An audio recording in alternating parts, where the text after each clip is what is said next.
Bharat France सहयोग अब केवल मिसाइल और जेट तक सीमित नहीं रहा है। राफेल इकोसिस्टम अब मेंटेनेंस, वेपन सिस्टम और सपोर्ट इंफ्रास्ट्रक्चर भी शामिल हो चुके हैं। एरो इंजन डेवलपमेंट पर चर्चा तेज है। 17 फरवरी 2026 को मुंबई में प्रधानमंत्री नरेंद्र मोदी और फ्रांस के राष्ट्रपति इमैनुअल मैक्रों के बीच महत्वपूर्ण द्विपक्षीय मुलाकात होने जा रही है।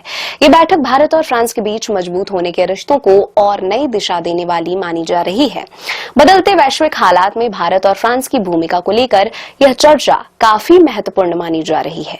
राष्ट्रपति मैक्रों 17 से 19 फरवरी 2026 तक भारत की आधिकारिक यात्रा पर रहेंगे।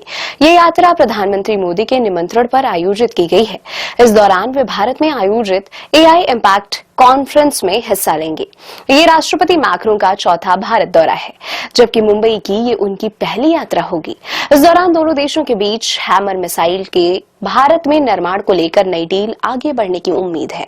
साथ ही रक्षा सहयोग समझौते को अगले 10 वर्षों के लिए बढ़ाया जाएगा। मीडिया खबरों के मुताबिक मुंबई में मौजूद लोक भवन में 17 फरवरी को दोपहर 3:15 बजे दोनों नेताओं के बीच ये औपचारिक बैठक तय की गई है।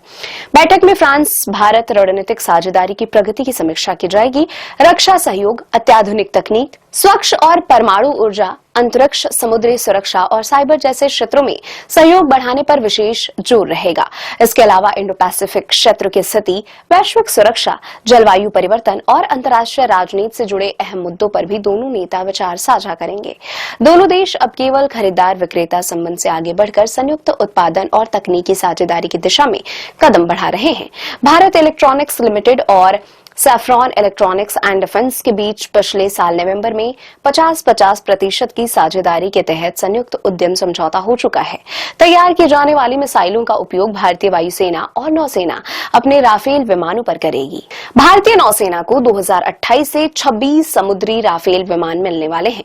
भारत MRFA कार्यक्रम के तहत 114 और राफेल विमानों की खरीदी की योजना भी बना रहा है।